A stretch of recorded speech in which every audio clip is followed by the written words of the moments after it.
Welcome, ladies and gentlemen, to the Film Club Podcast, where every month we deep dive into different aspects of cinema, directors, genres, actors, or franchises. It doesn't matter, because it's always fun at the Film Club. I'm Dean. I'm Becky. And this month we are going through the trends of 1990s horror. And this week we are talking about Sleepy Hollow. That's right, Sleepy Hollow, directed by Tim Burton, starring Johnny Depp. And it is part of the 1990s horror trend of classic monster revival films. Movies like... Lore. Yeah, movies like Dracula, Mary Shelley's Frankenstein, Wolf with Jack Nicholson. Oddly enough, there's a lot of classic monsters just in the 90s. The Mummy comes out the same year as this. Yeah, and then we get Van Helsing. Is that 2000? 2004, I believe. 2004, wow. Okay. Yeah. I don't quote me on that, but it's in the 2000s, like 2, 3, 4, something like that. Okay. But, as I take my drink, we're talking about Sleepy Hollow. Yes. Which you lobbied for, because I wanted to do Bram Stoker's Dracula. Yes. Which I also love, but I was like, come on, let's do Sleepy Hollow. Of course. Because, I mean, we were going to talk about Ichabod and Mr. Toad, but that ended up in the Film Club Graveyard. Yes, the Film Club Graveyard, because Dean gave the second half of that movie 3 out of 5 stars, and I guess I was mean. He reamed that episode. I was like, we can't put this out there. He broke my heart that day. It was not... Okay, I'm going to lay this out there so everyone knows that I'm not a fucking monster. I loved the Mr. Toad section of that film. It was wonderful. The Sleepy Hollow section was okay, but only okay in the last fucking 5 minutes of that movie when it gets good, when it gets spooky and scary. Well, they have to lay the foundation. You need to, the foundation is Bing Crosby just kind of, joking around and being whatever. Whatever. We can talk about this all day. Are you going after Bing Crosby? Is it because, Basil Rathbone was the narrator in the first part of the film and you were just upset that he left? Exactly. Basil Rathbone is a treasure. Thank you very much. He is the best Sherlock. Correct. But yeah, so we're talking about Sleepy Hollow today. Yes, we are. Which is in a very weird place in the 90s just in general, if I'm being completely honest, because the Bram Stokers, the Mary Shelleys, the Mary Rileys, the Frankensteins, the this, that, and the other thing, those movies were big, prestige-y, horror costume dramas. Yeah. Right? Bram Stoker's Dracula was... Or Mary Shelley's Frankenstein was very we're into this big costume period piece. There's a monster. They're very elegantly made genre films. Mm-hmm. This movie's horny. This movie's bloody. This movie is kind of goofy and hilarious, and I kind of love it. It's a horror movie. What's not to love? I get that, but this is not even a traditional...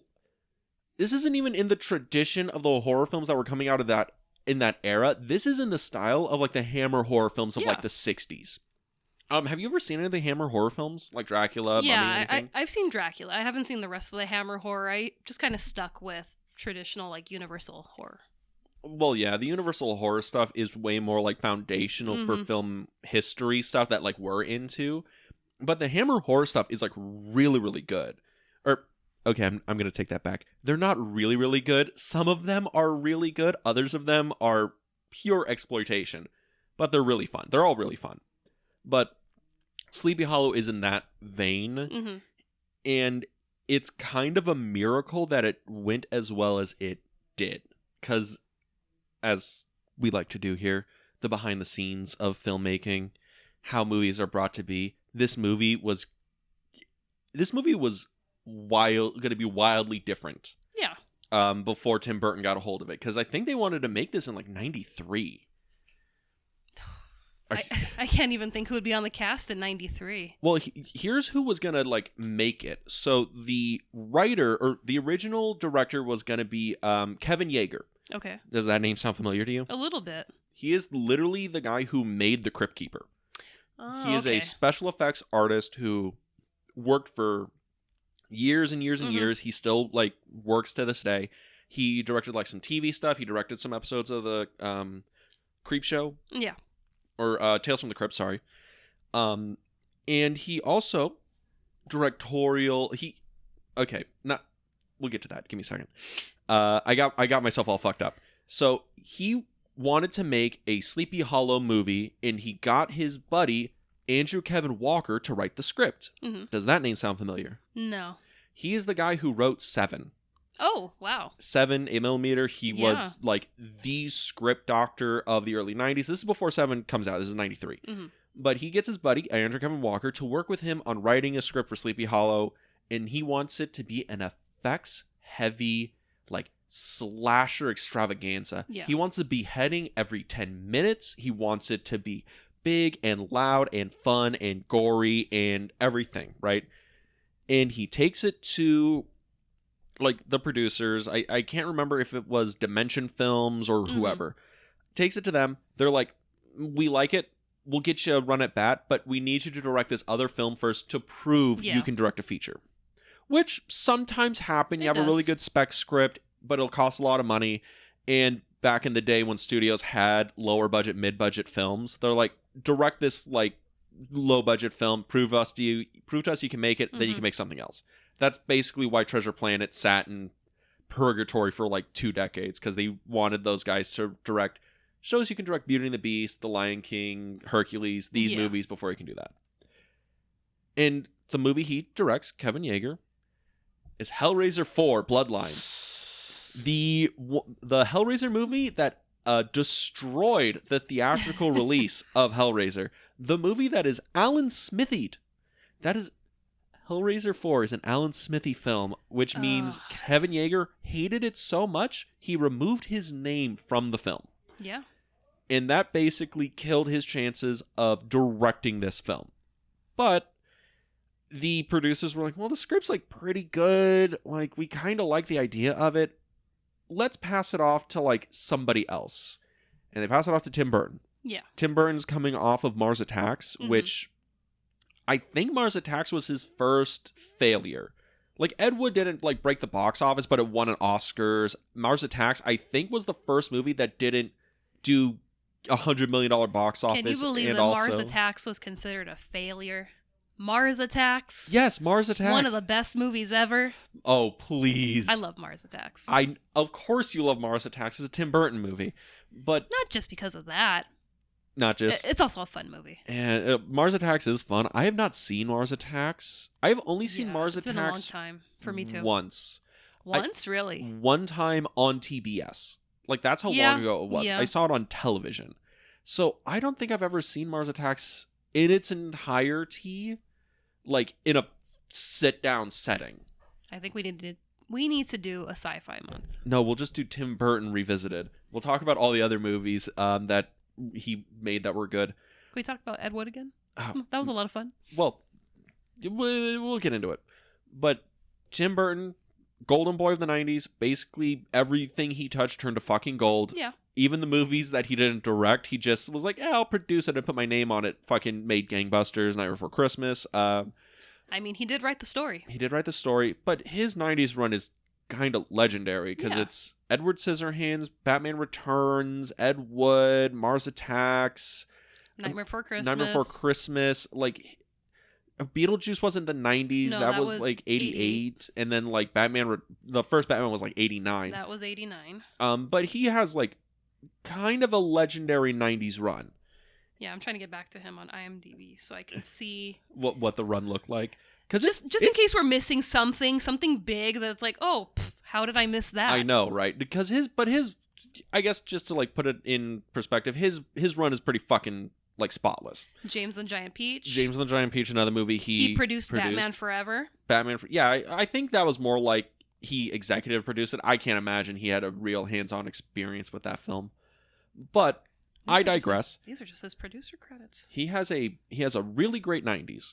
Oh my god. They ask him to pick up and do Sleepy Hollow because he's a studio guy that will do what they ask him and he'll do his aesthetic to it. And Tim Burton says, sure. And the studios, and he wants Johnny Depp, and the studio says, no, we want a real actor. And he goes, he is a real actor. Well, do you know who they wanted as Ichabod Crane in this? Oh, God. For the 90s? For the 90s. Are we going heartthrob, or are we going close to the character? I want you to just take a wild guess, because I know who two of them were. One of them's a heartthrob. The other one is more like your prestige-y actor. If they were doing this as like, we'll do this as a costume drama, or we'll do this as like a summer blockbuster.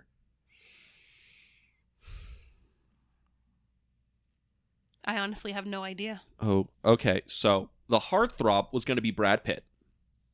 As Ichabod Crane. This would have been like post Interview with a Vampire, Yeah. Brad Pitt, post 7, post 12 Monkeys. This is when Brad Pitt's stock went way the fuck up. And was like, this is after Fight Club, right? This is technically the same year as Fight Club. Okay. He would have, if he did this, then it would have been like this and Fight Club probably released the same year. Mm-hmm. Because I believe Fight Club released early 99. Don't quote me on that. Yeah, because Sleepy Hollow is It's like November. Yeah. Which is weird. Why not release this in October? But I digress. And then the other one was going to be, for this as a prestige costume drama or costume horror film, was Liam Neeson. And this is post Schindler's List, post Darkman. This is Liam Neeson is like the guy who's like, I am pure fucking gravitas in a 3-piece suit. I can make this work. But Tim Burton is like, it's Johnny Depp or nobody, and I think he tanks every single interview he gets with an actor just so he can force them to cast Johnny Depp. Because Johnny Depp wasn't a star yet. This is kind of the start of his star run. I just wish that I was good at, doing impersonations and voices, because I totally heard... I'm not good. It doesn't stop me. No, you're better at it than I am. But I just totally heard Liam Neeson in my head. I will find you, horseman, and I will kill you. I will find you, horseman, and I will kill you. There you go. I like a Liam Neeson film every once in a while. But yeah, that's what was pinging around in my head. I was like, that would have been funny. It would have been. In hindsight. But Tim Burton is like, fuck it, YOLO. We'll get Johnny Depp to do it. Hell yeah. I like how you're like, hell yeah. Johnny Depp at this point, I don't think had proven himself as a leading man yet. Because I want you to think about this. This is the first film he ever was in that broke $100 million at the box office. This is his first film that was ever considered a box office smash hit. Everything else were like, he was the leading man in all the indie stuff. He was a leading man. He was like the second guy in the ensemble, like Donnie Brasco. That's like, well, it's him, but he's also standing next to Al Pacino and shit, right? I understand the point that you're making and the valid points that you're making. But you don't give a shit? It's Johnny Depp? However, that man has been a leading man in this heart right here my entire life. Yes. So yes, I have known his potential. Right here. Right here. Right here. Up until 2005, when it finally falls apart. But yeah. He was still doing Pirates in 2005, right? Yeah, I think World's End? I think so. I think I'm getting at when he starts doing like Willy Wonka and the Chocolate Factory and those movies. I still saw that in the theater. So did I. It was a little rough. Yeah. Like, I think that's when people turned on Johnny Depp, when they were like, guy, like, we get it, you're a really good actor, but you're kind of just doing weird shit for weird shit's sake. Because, I mean, he does come back for Sweeney Todd and kills it. Sweeney Todd is a good run on it. I found out, because we did Sweeney Todd on the podcast, right? Was that this year? I think so. It's been such a long year. It's been fucking crazy long. We made like a whole movie in between. But we did. Yeah, but Sweeney Todd, that one for Johnny Depp's career, they didn't want to advertise it as a musical. I went back and watched the trailers, like the original trailers for it, like last night while I'm doing my research for this. He doesn't sing a note in the entire trailer. They don't advertise it as a musical. They advertise it as kind of like a spiritual sequel to Sleepy Hollow. Oh, it's Johnny Depp and Tim Burton back doing gothic, like, murder, blood stuff in, like, London this time. And I'm like, how do you not advertise this as a fucking musical? They want it's you a to come fucking in, opera. They want you to come in and be shook. They're like, what? They're singing? People walked out of the theater when they found out it was a musical. They felt they were sold a bag of goods. Again, wild to me, because that's actually like probably Tim Burton's last like good movie. And those people wasted, a good, I think it's 2 hours, Sweeney Todd? It's hour 40, 2 hours, something like that. I think it's like an hour 40. I think it's like 100 minutes. They wasted a good time sitting in that theater, watching that movie, because that movie was really good. That movie was good. I still can't believe we didn't see it until we did it for the podcast. It was a thing where I don't think I had anyone to go see it with when it came out.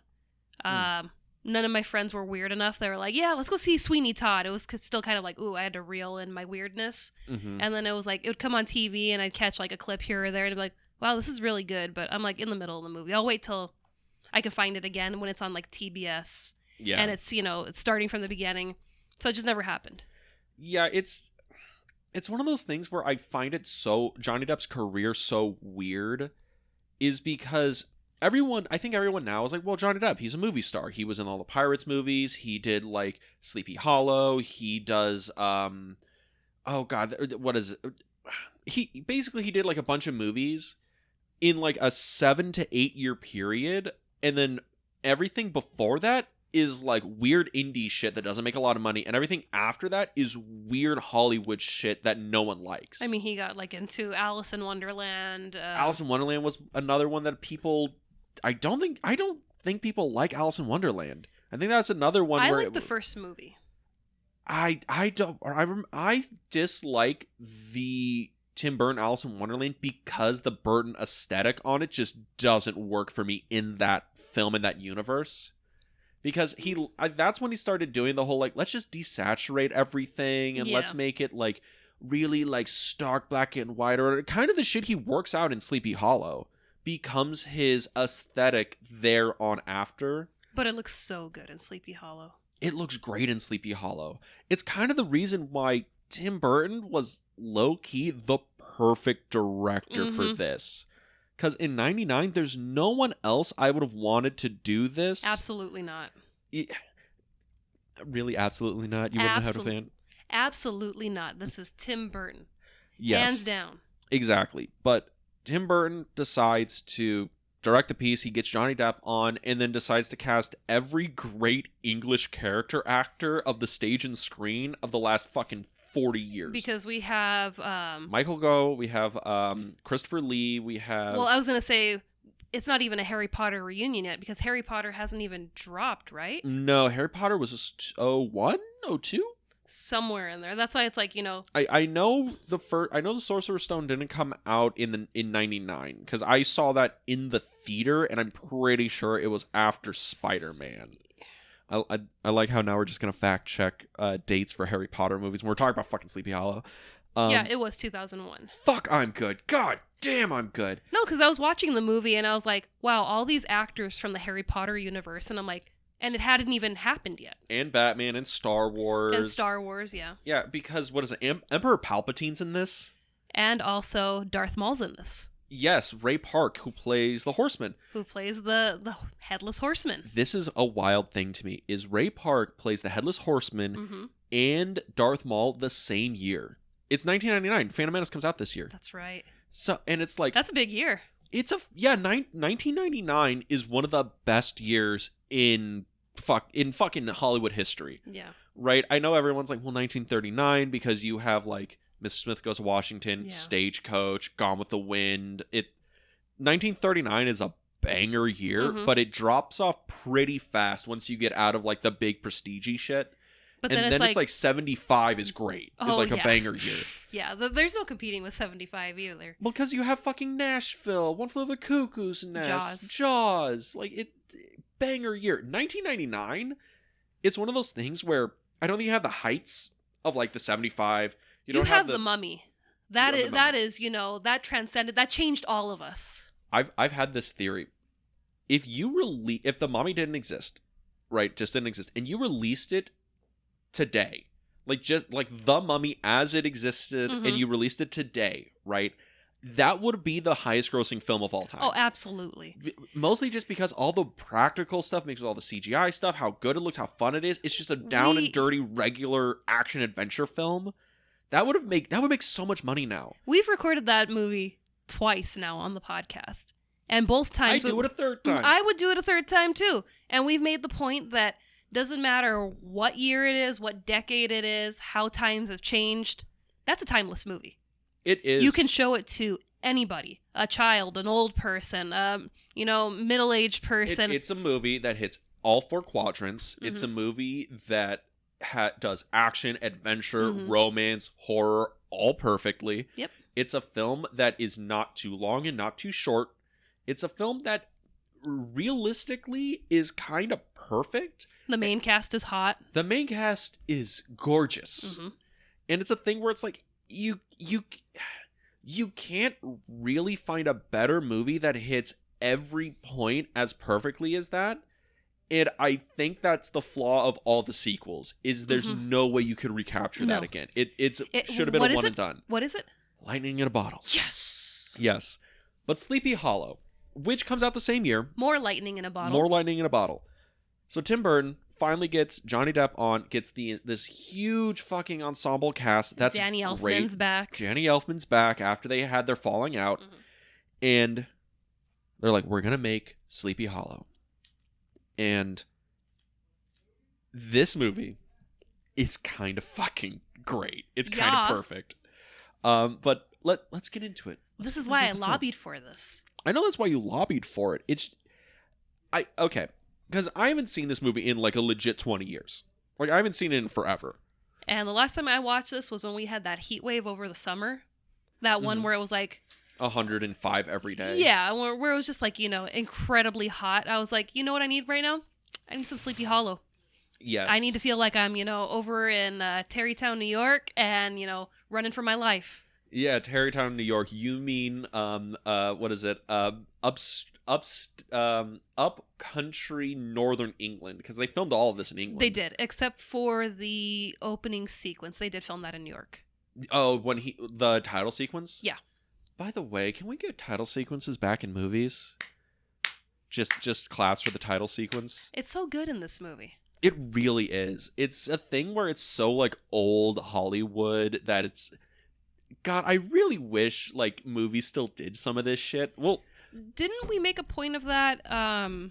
What was it? Was it during Lawrence of Arabia or was it during Cleopatra that we were talking about, how we had these big opening sequences where you got to sit and listen to the overture and pick up on, the different themes. That was 2001 when we talked about it with Thomas, because he talked about that was the first film he ever saw that had an overture in it. I think we've talked about that multiple times. We've probably had this year. Yeah.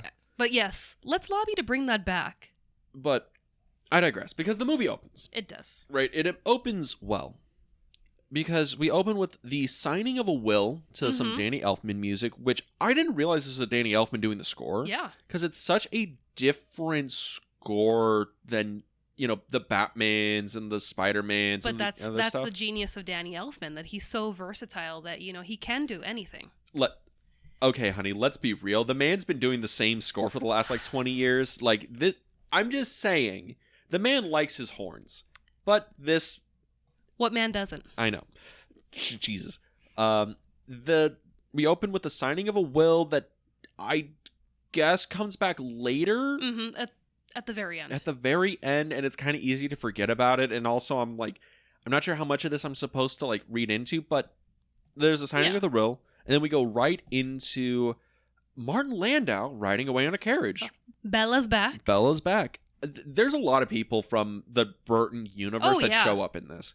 But Lugosi's back. Fucking Martin Landau, hot off of his Oscar win, biggest man in Hollywood. Still getting shit talked on to him by Tony Curtis.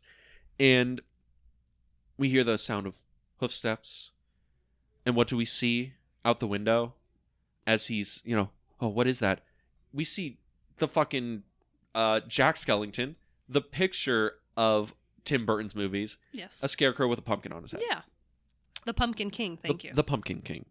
And to me, that just signals okay, we're in a Tim Burton movie, and then the carriage driver's head gets chopped off. Landau's running through the cornfield. Oh, the horseman catches up, kills him, and the blood splatters on the coffin, on the pumpkin. I mean, he ends up in the coffin. He ends up in the coffin. Yeah. But the blood spatters onto the pumpkin, and then I'm like, oh. Fuck yeah, metal. Well, fuck yeah, metal. But also, I'm like, Oh, that's right. This is Tim Burton's first, like, real horror film. Yeah, because, I mean, there's not a lot of gore in his movies. I don't think there's any. Because I'm trying to think. Like, Mars Attacks, they all get vaporized. Yeah. I like it. Yeah, they all get vaporized. But Mars Attacks, they all get vaporized. Beetlejuice is like a ghost story, but it's a comedy. Like, Beetlejuice is a straight comedy for like 90% of it. Pee-wee is a comedy. Yeah. Batman's an action movie. Batman Returns is a BDSM film. Like, Edward Scissorhands is like another comedy romance film. There's a tiny bit of blood in that, but I mean it's not a gore. It's not a gore movie. No. It's not a horror movie. No. This is Tim Burton's first true blue foray into a straight up horror film, right? And he was just like, dunk. just swish. Yes. Yeah, and I'm curious because your thoughts on the opening sequence here, because we get it's so good. We get tension, we get blood. I love the atmosphere. Mm-hmm. I love the scarecrow because it looks like something out of that book, Scary Stories to Tell in the Dark. Oh, I love that series. I know you do. It looks so good, and that's going to be a repeating motif in this review. Is this movie looks so fucking good? It does. I want to live in Sleepy Hollow. You could. It's I just could. up the Yes, Hudson. I know.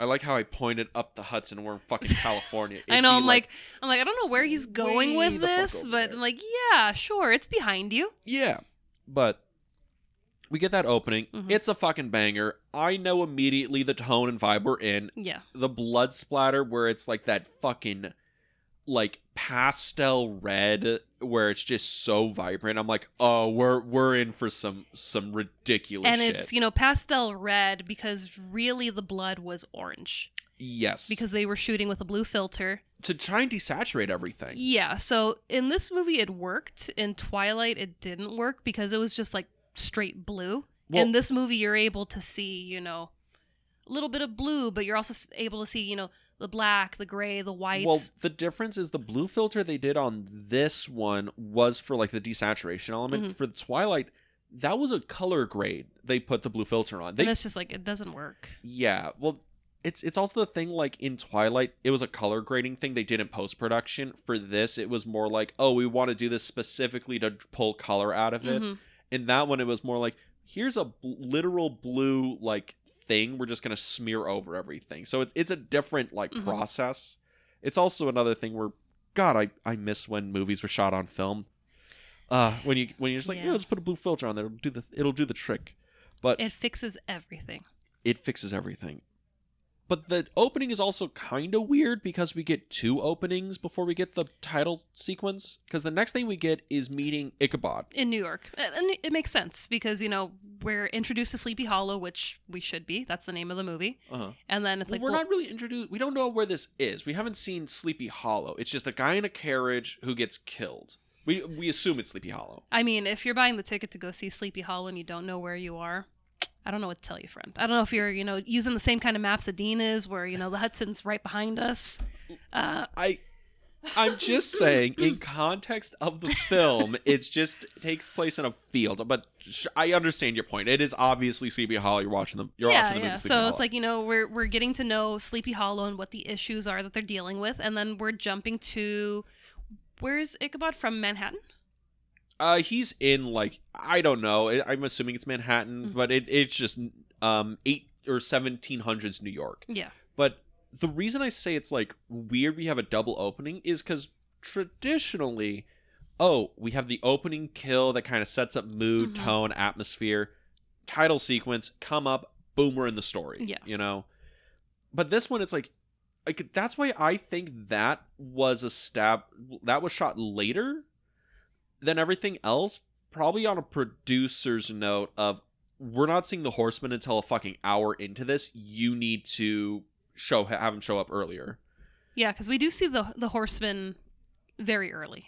Yeah, well, this is the first time we get the Horseman like showing up or whatever, but we don't see him until like 45 minutes in. No, I mean, we get his story, about the Hessian, and that's what it's kind of like. Wow, we're actually seeing, who the person is pretty soon. Most movies, they would have kept that like towards the way and, oh, hey, this is who he was. It's like, oh, no, we established that. He'd we be know. a mysterious specter, and then somebody in the third act's like, this is what he is, and then Ichabod's like, well, of course, that's how we must defeat him. Give him his skull back. Exactly. I guess they do kind of do that. It's just a thing where structurally it's a little weird, but I do like how we get to meet Ichabod because and Christopher Lee. And Christopher Lee. I love Christopher Lee. That man is wonderful. May he rest in peace. Yes. He lived the greatest life any human could. And I think he had said in an interview that it was this movie that kind of revitalized his career. He was planning on retire. Okay, yeah. I don't think he ever planned on retiring, but he released his like autobiography like very close to this because he was like, 75, I'm old, I probably don't got that much left in me. I'll do my autobiography and like call it a career. And then right after this, he does the like Star Wars. He does Lord of the Rings. Yeah. He starts a fucking metal band. By the way, Christopher Lee's metal band is fucking awesome. And he just goes on to have another like 20 years of doing like movies and shit. Like it, he shows back up in Willy Wonka to play Charlie's dad or Wonka's dad. Wonka's dad. Which is weird, weird. But yeah, I love the opening because we establish Ichabod is a man of science. He doesn't believe in superstition. He's also kind of a nuisance to everyone here because they're like, bodies found in the water. He died of drowning, but we must inspect him to see if he was murdered. Why the fuck does it matter, Ichabod? We're not going to cut him open. That's uncouth, unseemly even. Meanwhile, this dude was murdered, clearly, but, we just can't cut him open. You sure he was murdered? What gives you that idea? Is it because Ichabod believed it? Yes. I see. If Johnny Depp, Ichabod believed it, I'd believe it too. I see. But I do like the opening. Yeah. And I mean, it just shows to Ichabod's character from what we've seen, like in the Disney one where he's a school teacher. He's a constable and, he's also very progressive with, science and anatomy and, let's figure out different ways to investigate. I think I really like the change from the original story of Ichabod from a school teacher to a constable because I haven't read the original story in decades, but it's a lot more atmospheric if I remember right, and Ichabod is just like, here's a guy that we can follow so I can like lay the atmosphere and the story of the town in and then have him get run off by the Headless Horsemen. Like that's like the whole point of it. Yeah. And Ichabod Crane was a real person. He was... No, he was. Oh, okay. Yeah, okay. It was somebody that Washington Irving had met. He was in the military. I forget what his ranking was, but Ichabod Crane was a real person, and so was Katrina Van Tassel. Really? Yeah, if you go to the cemetery over in Sleepy Hollow, Van Tassel is a common name, and there is a Katrina Van Tassel that is buried there. I am... The surprising. I wonder if that was Irving or if that was Burton that collected that. Because no, that's Irving. Is Van Tassel in it? Because there's a lot of the stuff in this movie isn't in the story. Because Braun is in, and so is Katrina. Okay, is it Katrina Van Tassel or is it just Katrina? Katrina Van Tassel. Interesting. I don't know how many times I'm going to say Katrina Van Tassel in this episode, but we're gonna do it. Played by Christina Ricci, but. Almost played by Winona Ryder. Yeah, she also did, she was in Dracula, and... They offered her this, and she declined. They also offered her, what is it, Godfather 3? Ooh. She was going to play Michael's daughter, and then she didn't do it, and then that's why Sofia Coppola is in that movie. Yeah. But... Told you not to watch it. I digress. But we have Constable Crane, who is kind of a nuisance to everybody who works in New York, and they're like, we're going to send you off to fucking Sleepy Hollow. There's a couple of murders there. Go use your science to figure it out, asshole. It's kind of like Hot Fuzz.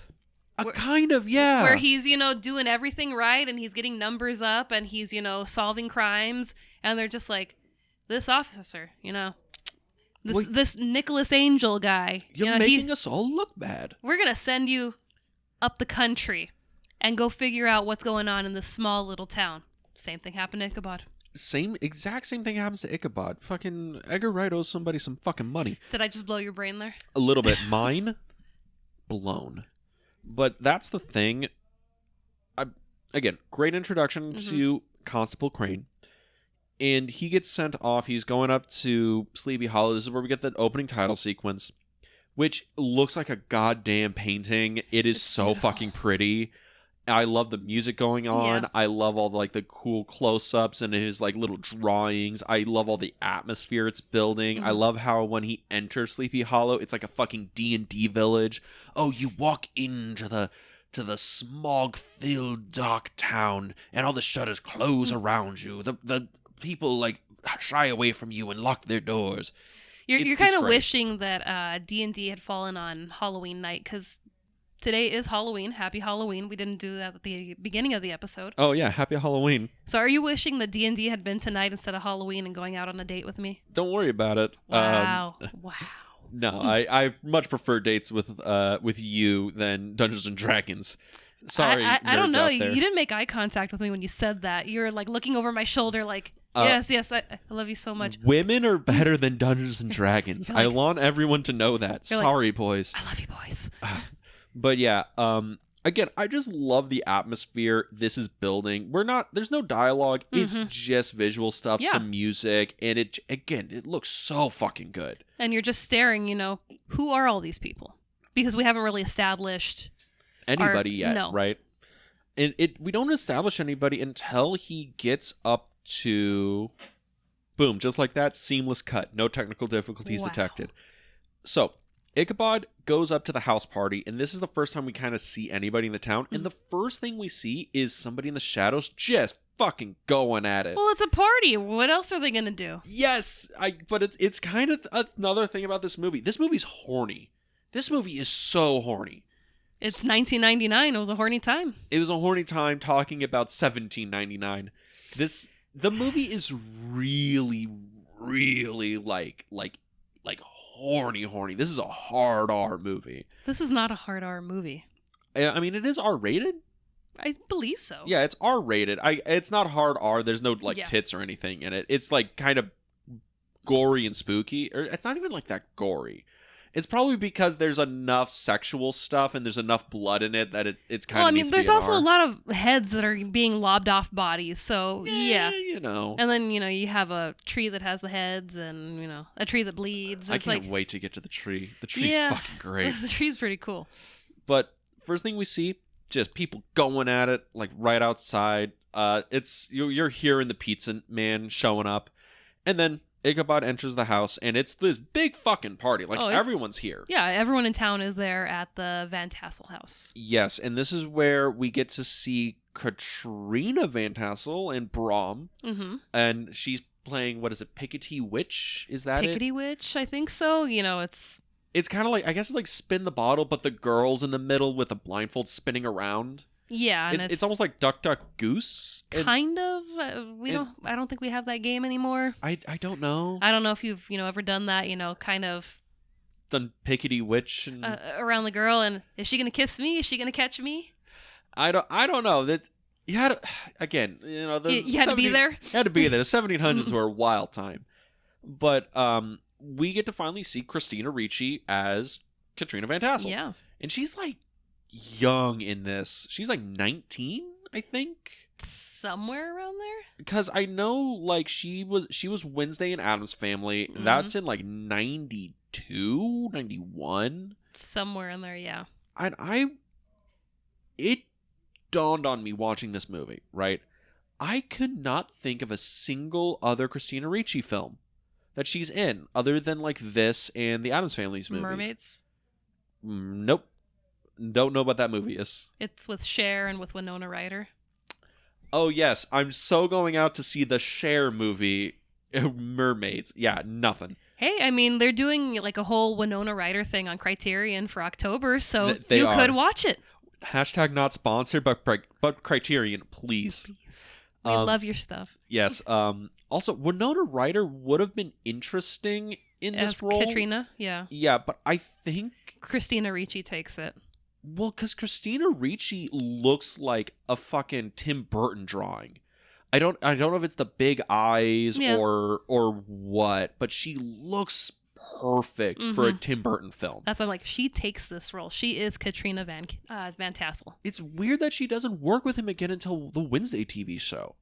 Yeah, that is. Well, I mean, she's been busy. She's has a very full career.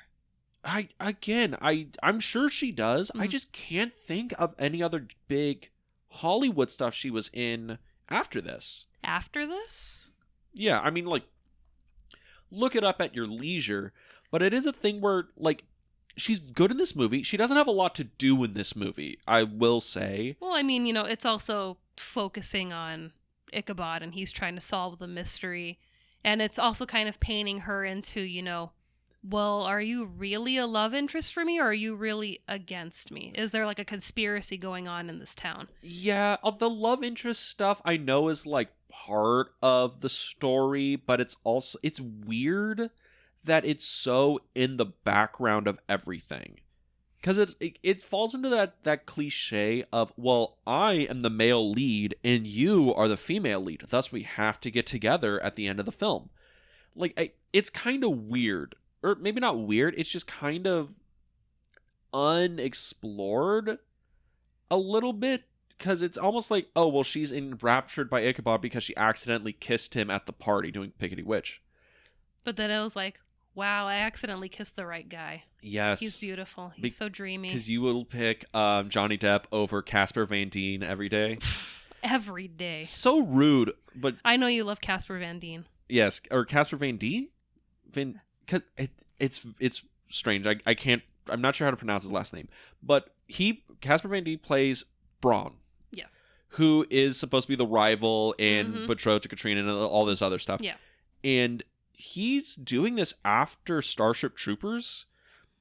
Yeah, that would be around the same time, I think. Yeah, because these are like his big Hollywood movies, and I like Casper Van Dien. I'm gonna have like 100 tabs open. I know, but I like Casper Van Dien. He's a fine actor, and he's Starship Troopers was 97. Perfect. Oscar-winning film, Starship Troopers, best special effects. But Casper Van Dien, another person in this movie that doesn't do a lot, but the stuff he does do is awesome. I love the fight scene. He does break his finger in this movie. Yes, we'll get to that when he gets to the fight scene, which is fucking awesome. But yeah, like Christina Ricci, really good. Doesn't have a lot to do, but the stuff she does do is really good. Yeah. Casper Van Dien, the same thing. And I think that's the story once we get into the little next scene when Ichabod gets like called over to the council room with all like the heads of the village of Sleepy Hollow. And he learns of the story of the Headless Horsemen. You mean the tale of the Headless Horsemen? The legend of the Headless Horsemen. The legend of Sleepy Hollow. Because talking about actors, they don't have a lot to do, but what they're given, they kill, is this fucking murderer's row of English character actors. Like, we have Emperor Palpatine, we have fucking Dumbledore, we have fucking Alfred, we have Uncle Dudley. Uncle Dudley from Harry Potter. We have I think, was it Peter Pettigrew? No. He's not in this, I don't think.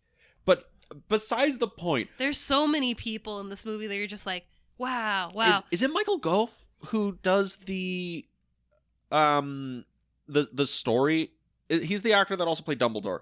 It's Michael something. Yeah, it's Alfred. No, it's not Alfred, it's Dumbledore. Michael Gove is the notary that has the mullet who came out of retirement to do this. Who's Alfred? Yes, that's Alfred, but he's not the one that does the spiel? The spiel. No, that's Dumbledore. Yes, what's Dumbledore's last name? What's Dumbledore's name? Oh my god. It's Michael something, right? I mean, surprisingly, they don't have him at the top of the list like they should. Yeah, because he's kind of the important one. He plays Van Tassel. I know, that's why it's like, where are you? And I'm so sorry. I'm so sorry. Yeah. Michael Gambon. Okay. Gambon? Huh. Michael Gambon? I don't know. Michael Gams. Dumbledore, Professor. Yes, Michael Dumbledore does the spiel. And It is like just voiceover over like Christopher Walken just mugging for the camera and like doing some cool action Well, shit. he knows they're only going to show his face, like twice in the movie. So he's like, I got to make this pretty killer. Yes, and it is so good. I love like British character actors, especially like stage actors, because they're just like, so I just have like a fucking like 5-minute monologue, right? And that's all I have to do in this movie. Well, I guess I'm gonna try and steal the fucking show. Christopher Walken's like, I gotta be a badass for like 4 minutes. Challenge accepted. Can we talk about the fucking flashback story to the horseman? Because it looks fucking great. Yeah. Another reiteration. This looks fucking great. But it's also weird that it's Christopher Walken? Why is it Christopher Walken? I think the correct answer is thank you, Tim Burton, for choosing Christopher Walken. Thank you, Christopher Walken, for taking this role, because, I mean, you're just a badass. Comes in and he's, has the fucking teeth filed down. You have Dumbledore giving the spiel where it's like, they're going and talking about, American history with, the Hessian soldiers that did come in after the Revolutionary War. And then it's like, but then there was one soldier that just loved carnage. He didn't do it for money. He did it for the love of battle. And it was just like, fuck yeah. And then you see Christopher Walken, you're like, fuck yeah, this is awesome. I think it goes into the thing where Christopher Walken with the fucking contacts and the filed teeth, it's like, that's all you need. You don't need prosthetics. You don't need anything else to make him look terrifying. Yeah. And then you give him the big sword. The big ass sword. The black horse. And it's just like, what else do you need? It's fucking good. And it's the thing, you have the blonde girls that snap the branch that gets the guys in, and he's just decapitating these fucking soldiers left and right like they owe money. Until he gets shanked in the side, and then it's like, no, not the horseman. The horseman's the bad guy. I know he is, but no, not the horseman. It is, again, it's weird that it's Christopher Walken, because it's Christopher Walken, who has a very distinctive voice and cadence of talking, and he has no lines in this movie, but every time he goes the grunts, it kind of has the like it's the Christopher Walken grunt voice. I don't know, it is so weird that they cast Christopher Walken in this to not talk, just to mug for the camera and swing his swords around. Yes, it fucking works. It's just weird, but I digress. Christopher Walken's greatest scene comes much later. Yes. But we get the story of the Headless Horseman, and Ichabod is like, well, you guys are idiots. And this is perfect because, it ties into the Disney Ichabod Crane, where he's just sitting there, practically going to break his teacup because he's just so scared of the story. And it's like, okay, so we still do have Ichabod, the character that we know as part of this character. He's not, I'm a constable from New York. I'm brave. I can handle anything. No, he's terrified of everything. Which, let's be honest, if they cast like Liam Neeson or Brad Pitt in this, they would have played it as too cool for school. I'm, you simple folks, you don't understand what you're talking about. This is obviously a man in a mask. Johnny Depp is playing Ichabod as kind of a coward's not the right word. Maybe like a pansy. Like he's... No, not a pansy, no. I don't know how you would describe Who Ichabod. uses the word pansy anymore? I remember my middle school history teacher described her husband as a pansy for some reason. It was the first time I ever heard somebody use the word pansy to describe somebody. But whatever. How would you describe Ichabod in this movie? Like he's not like a coward. He faints a lot. He's kind of a scaredy cat. And that was one of the reasons why Tim Burton wanted him, because he's one of the best fainters in Hollywood. And it's like, it's true. Dude will, just hit the ground. And it's just like, yeah, he's out. He faints, I think, like 5 times in this movie. And then Katrina gets 1. 2. Does she get 2? Either 2 or 3. I know for a fact she has 2. One in the church, and then one when her stepmom shows up. When her stepmom, yeah. Okay, yes. So 2. She does have 2. At least 2. But yeah, so Ichabod is like a scaredy cat. And as the party's going on, Mr. Jonathan Masbeth? Masbeth. Mr. Jonathan Nasbeth, the town watch, sees something in the tree line and fires, and it rings out through the town. I love when we're getting this sequence and we're seeing, like the herd of sheep starting to run past the guard shack. And then we start to see the elk run in from the forest. And then we just see, the smoke or the fog starting to build. And it's like hands that are in the fog, and they just put out all the flames at once. Like, there is something to be said about the atmosphere of this movie and how much fucking weight it carries.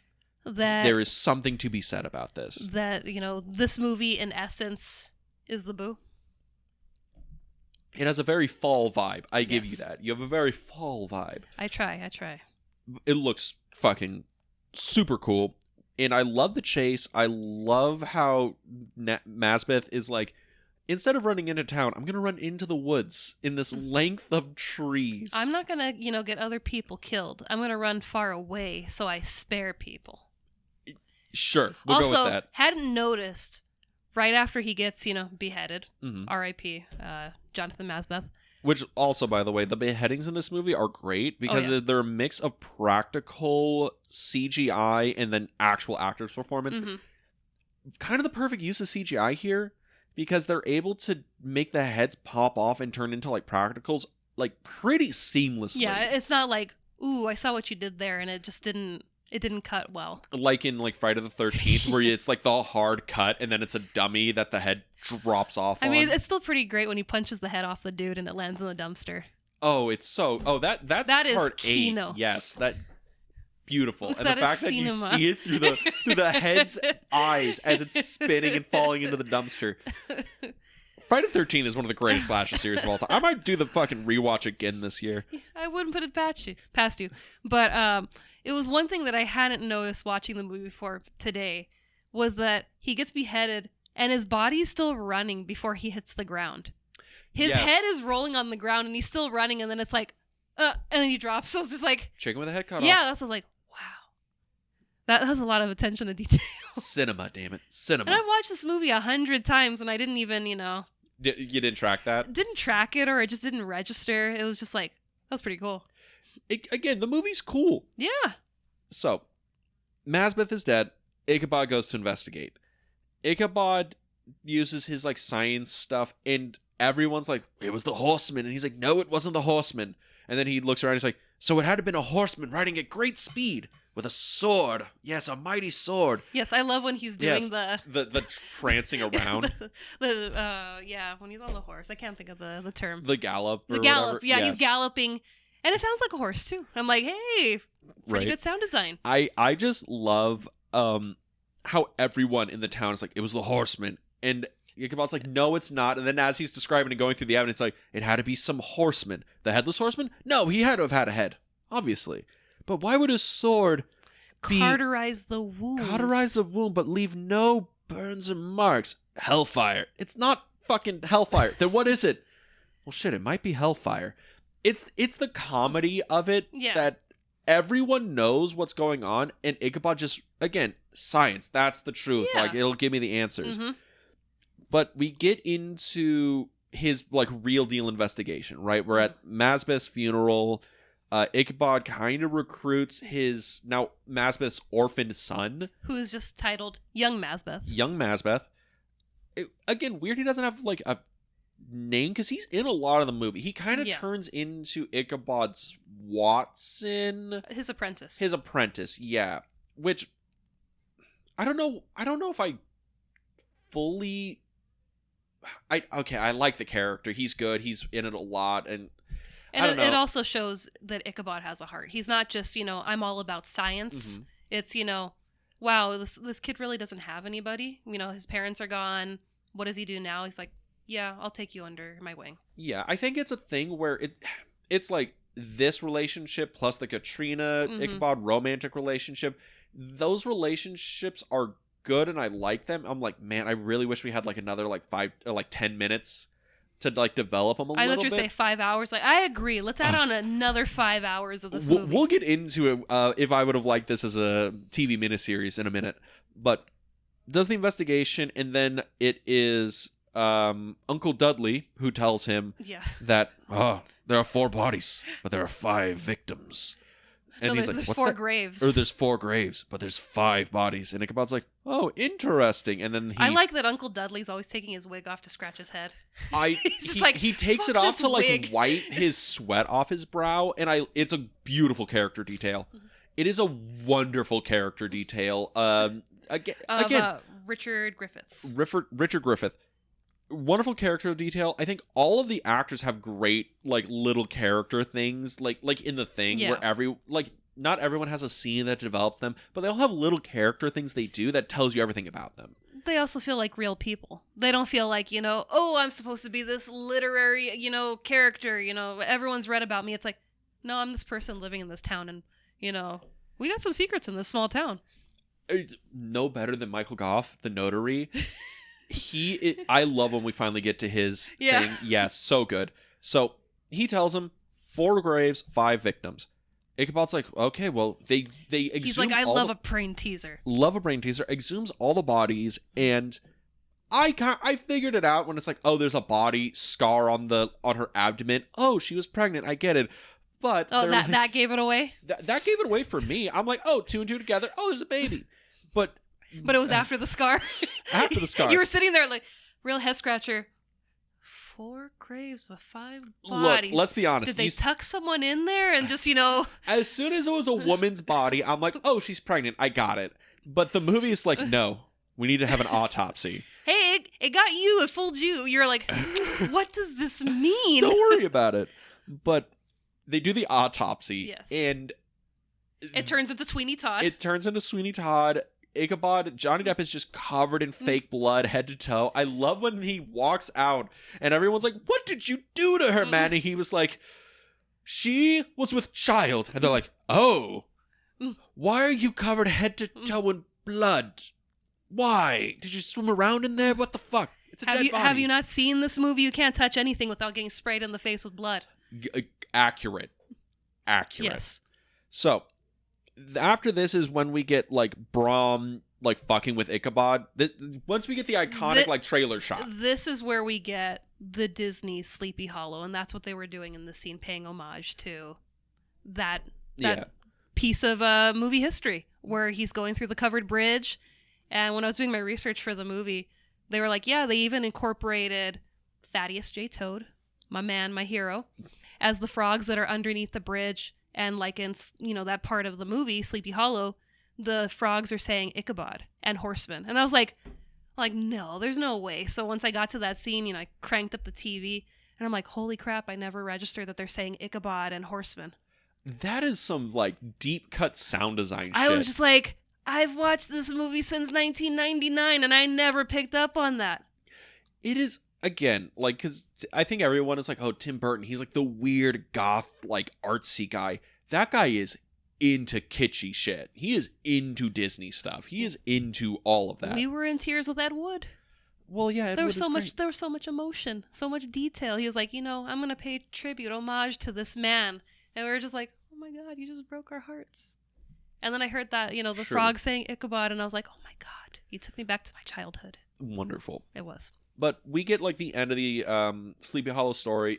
Like Casper Van Dien's in the little thing. He has the flaming pumpkin. He's throws it the at Johnny horseman. We have that iconic shot of the pumpkin coming and flying at him, and it's like, oh crap, we got our Disney Sleepy Hollow. Yeah. Yeah. And it's fun. It's cool. I think that was the one used in the trailer. Is the pumpkin flying? The pumpkin flying. Heads will roll. That's the tagline for this movie. Fucking awesome tagline. And this is where we get the first flashback. The flashbacks show up throughout the movie. They're like flashback dreams with Ichabod and his mom, played by Lisa Marie, who another actress, which is like, yeah, Tim Burton, like she looks like one of your drawings, like she's the inspiration for Sally and all this other stuff. That was also his girlfriend, so I think she was his wife at this point. I don't know if they ever got married. I'm pretty sure they were married, because I think after this is when he meets Helena Bonham Carter on Big Fish. Maybe. But yeah, because I know this is like one of their last movies together. It's like either this or like the one right after. Yeah. Because they like, he meets Helena Bonham Carter and like they get married, have kids and all that stuff. But we get the flashback. it's really weird because the kid doesn't look like Johnny Depp at No. all, which is funny. I'm like, that kid doesn't have the same fucking haircut, or doesn't have the same hair color. His eyes are different. This is just some kid they found in the alley. Be like, come in, you're gonna play young Johnny Depp. I mean, do you do that when you're, doing castings for your movie? You kid in the alley, you'll be perfect for my movie. You've seen Under the Silver Lake. You know how casting works. That's true. A lot of banging in that movie too. Yes. So the flashbacks are weird and they're witchy and they're totally like tonally different. They're all like stark whites and reds and. Well, I mean, it's going off of dreams. Yeah.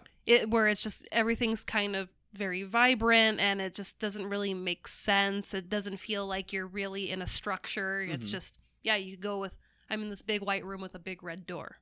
It doesn't make sense, but to him it does. And it's all like the dream sequences or flashbacks are all very only the details that matter in your dreams are the details that matter in his memory. Yeah. Where it's like, oh, the church he was in when he was a kid probably wasn't this like clean and white, but he remembers the big red door and everything else doesn't really matter because that's where his dad took his mom back there and did all of his evil shit.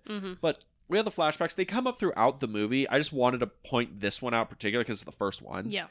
But after this, we kind of go on with the rest of the movie. Ichabod and Katrina get a little bit closer.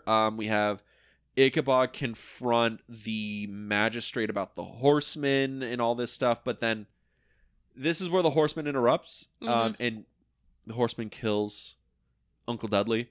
Yeah. And we get the best decapitation scene.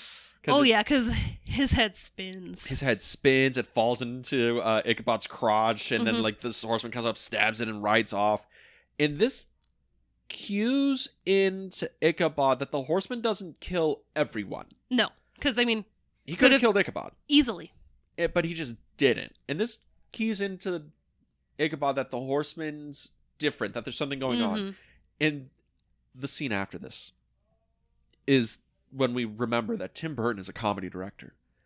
Tim Burton writes and directs comedies because Ichabod wakes up and he's like, and everyone's there. They're like, Ichabod, what happened? There was the horseman. The horseman was there. And they were like, yes, the horseman is in the town. No, believe me, the horse. I know what I saw. He was a headless horseman. Yes, he was headless, Yes, Ichabod. There's a headless horseman running around. We told you. No, you must believe me. You must believe me. We do believe you, Ichabod. We told you this when you showed up. Like, literally the first, 20 minutes when you came into town. No, you don't believe me. It was a headless horseman. And then he faints again. Well, yeah. In another flashback. As you do. But I love how Ichabod is like science and this, science and that. And then he's confronted by the supernatural and immediately is like, can you guys even believe this? And everyone's like, yes, Ichabod. We told you this. It's just a funny scene. It's like you with ghosts. I don't fuck with ghosts, but it's some real shit. You'll watch, The Exorcist. You'll go through this. You'll go through that. That's not real. Okay, The Exorcist will not hurt you. You know that, right? It's just a perfectly made film. But as it goes, I mean, priests being thrown around the room, thrown down the stairs. I think that'll hurt. It's a movie, so. As it goes, Ichabod rides out to investigate the woods and figure out what's going on, and this is when he meets... And no one wants to go with him. No one wants to go with him, so he ends up picking up Masbeth. Yeah. He's the only one that'll go, and this is where we meet the witch in the woods. And that, I think, was the only thing that scared me from this movie when I watched it. It's the only... In 99 or 2000. Yeah, it's the only true blue jump scare in the movie. Which I don't know if that was, should have been a clue to me at that age that there was something maybe wrong with me where, people are being decapitated. There's blood. There's a lot of, spooky shit going on. But it was the witch in the woods that scared the shit out of me. Because it's fucking wild. It is. And I was like, how is that everything else scaring me? But this lady scared the shit out of me. The witch in the woods where she... tells him about the horseman or whatever, and then she like flips up the veil and it is like Large Marge has arrived, and it's like and Large Marge scared the crap out of me as a child too. Yeah. So thank you, Tim Burton. Thanks, Obama.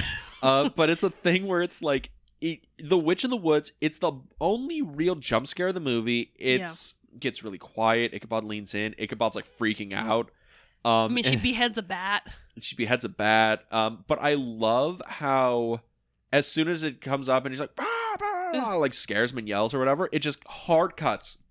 Ichabod's walking out of her like hovel, and it's like, "Come on, Nesbeth, we must go. Come on, we're going down the river. Come on." And Nesbeth's like, "What'd she say? What'd she say?" He's like, "Just keep fucking walking, dude. Keep going." No, I like when they walk into her cave, and he's like, "Ma'am, I don't take any offense to your occupation, which means nothing to me." And it's just like, again, comedy. Tim Burton's a comedy director.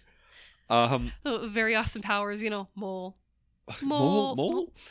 So this is when he bumps into Katrina. Yes, because we get that shadow. Someone's out there in the woods with them. Yeah. And Mazbeth already makes the statement about you notice there's no birds, there's no noise, there's no crickets. Yeah, because it's very like eerily quiet. It's openly known that like the western woods of Sleepy Hollow are like that's the bad part of town. That's like the spooky, scary parts. And also a weird thing for this production because they did build the town of Sleepy Hollow for this, that you could actually walk through, and buildings were practical where you could like walk into a building. But like 90% of it was sets, wasn't it? It was sets, but what I'm trying to get to is that because doors were being opened and closed and there was trees in there, it actually did accumulate birds and bugs and spiders. So it felt very much like you are outside. So once you have that piece of the puzzle and then you have that scene where it's like, well, no, you're not hearing anything. Then it's like, ooh, that is a little spooky. You're used to hearing that every day, and then it's nothing. It's quiet. Yeah, see, that's the thing about this movie's production that's so weird is... And it took them 3 months to build that. It doesn't surprise me. That whole town. I was just like, oh my God. Because so much of this movie is sets. Like, I would say like 90% of this movie is sets. That's not only interiors, exteriors too. Yeah. It's like matte paintings or like set extensions. Like all the woods you see is in a soundstage. Yeah. Which is like kind of wild with the horse galloping along or whatever. And I'm like, that's a real fucking horse. Yeah. And what is it, just only able to go full gallop for like 20 yards, and then you have to hard stop it or it'll just smash into like the fucking catering table? Like, again, they'd be pretty lit. You're on your horse and you walk over to catering and get some chips. I'd imagine like the stuntman on the horse probably did that a few times. But... Can we do that for your next movie? Can we have horses in it? Sure, why not? I love horses. Also, Ichabod's horse in this movie, Gunpowder. Yes. He adopted that horse after the movie. Yes, we get it. You love Johnny Depp and his kindness. He saved the horse. They were going to put him to sleep, and he was like, no, I'm going to save him, and I'm going to adopt him. That's adorable. So, Ichabod meets up with Katrina, and they go where the witch told them, like where the final resting place is. Yeah. Which is the Tree of the Dead. Which is a pretty sick tree. Yes. This is the tree that was like the cover of the movie. This is like the poster. The book. I forgot to bring my book today. Yeah. But yeah, that's when you think of this movie, you think of the tree. They had a play set for this. Yeah, I'm so sad I didn't get the play set. Yeah, because a merchandise spotlight here.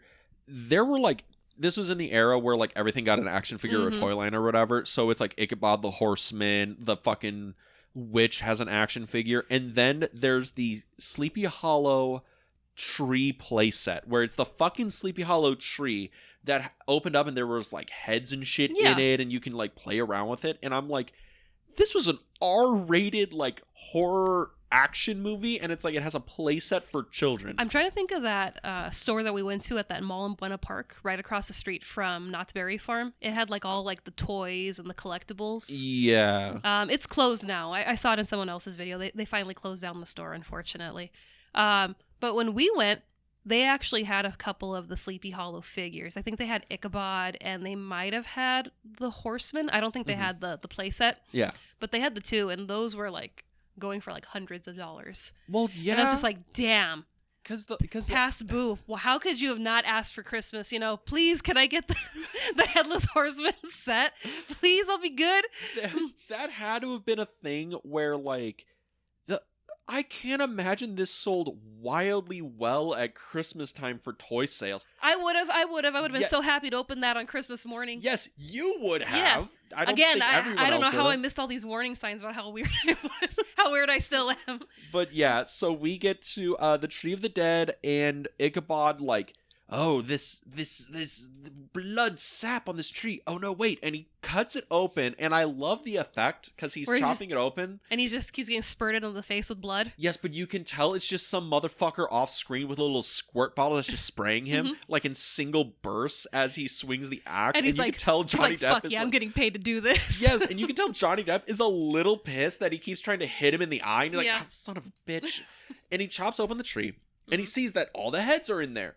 All the They had heads. to go somewhere. They had to go somewhere, and he's like, "This is where he is," and he finds the horseman's resting place. They dig up the horseman's grave Right on the other side of the tree. right on the other side of the tree. I mean, his sword is, sticking up out of the ground. Pretty easy to find. Yeah, it's like, where should we dig for Yes. him? Oh, right there. But we finally get to see the horseman's body, We get- and the head's gone. So no head. No head. No head at all. Not a bit of head to be found in Sleepy Hollow. So the head gone, and just then, that's when the horseman emerges from the gates of hell through this tree. A little graphic, but yeah. Little graphic, and the horseman just rides off, and they're trying to catch up, but he doesn't ride off. He spins around a couple of times, like, fuck yeah, I'm does out. the show off. Yeah, he shows off, and then he takes off. And he goes to the stableman's house, right? Now, again, I haven't seen this movie in 20 that years. scene was so sad, even back in the 90s, 2000s, watching this.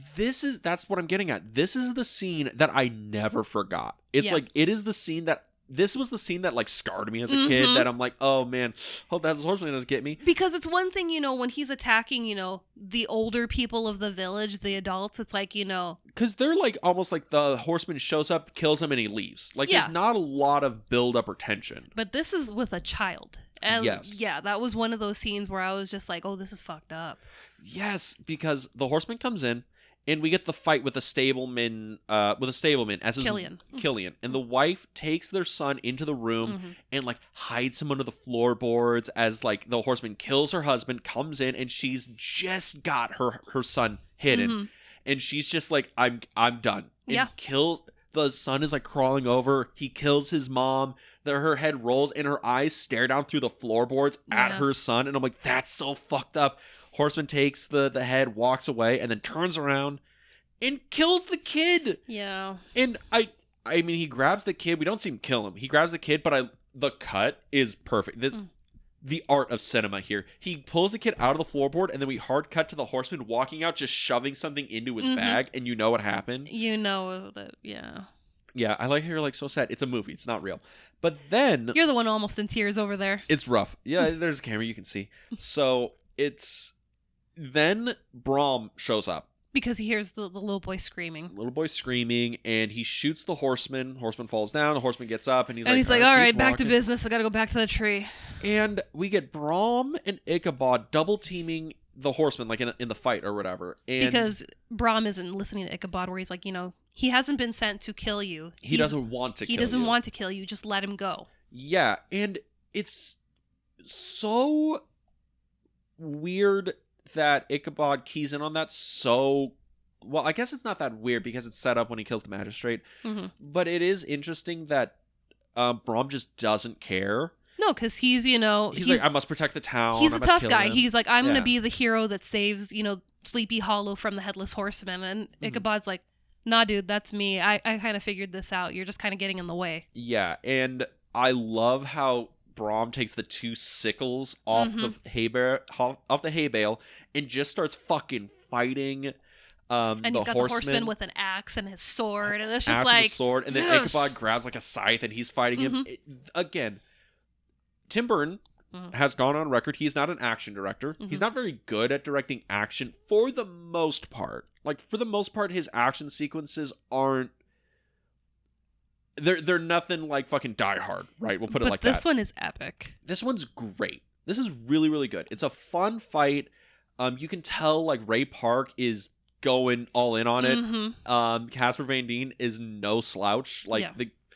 in Johnny Depp, I love how he's playing it, where he's just kind of like swinging in every once in a while. Like I love when he hooks him in the back, and it's just like they Yes. kind of back off, and he's just like, I feel something.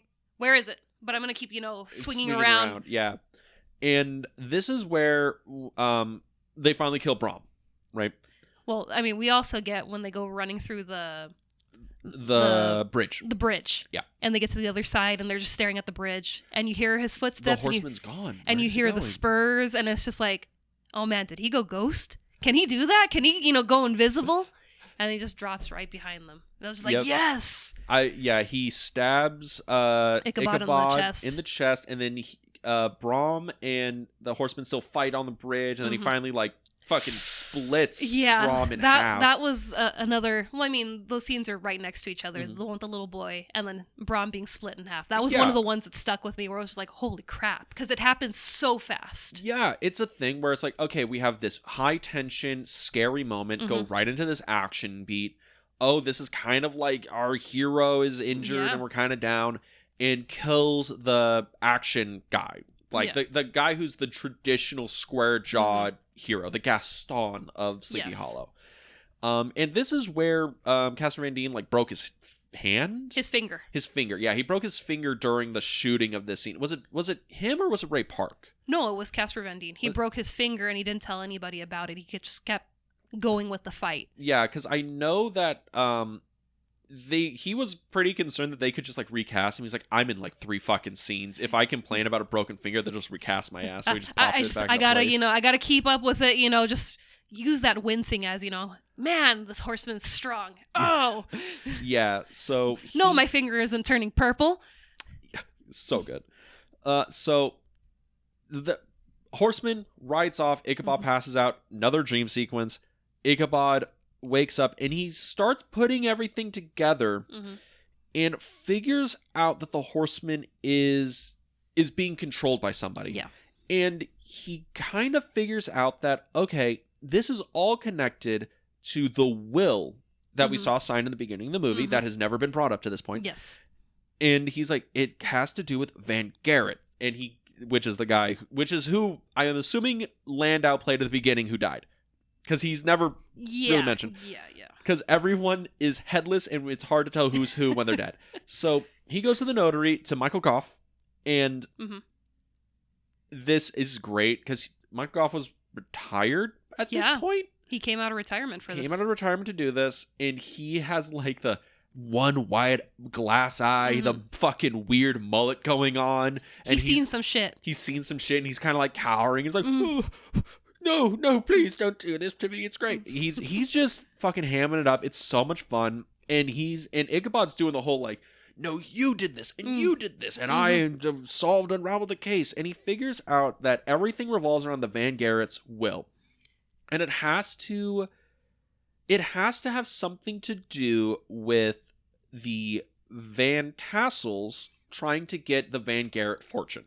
And he's able to piece these things together, not only from observing the people of the town, but also at the beginning of the movie when the Reverend gives him the Bible. Yes. And it has the family tree in it and how the Van Tassels and the Van Garretts are intertwined. Yeah, and it's the thing where even Katrina mentions, everyone in Sleepy Hollow is related by blood or marriage because it's a small, village in, the middle of nowhere. Because when we get Constable Crane, when he's, on the case and he's, asking you questions and he's like, well, why didn't you tell me this? And she's like, because the people that live here know. You don't need to really say, oh, did you know they're related or they're related through marriage?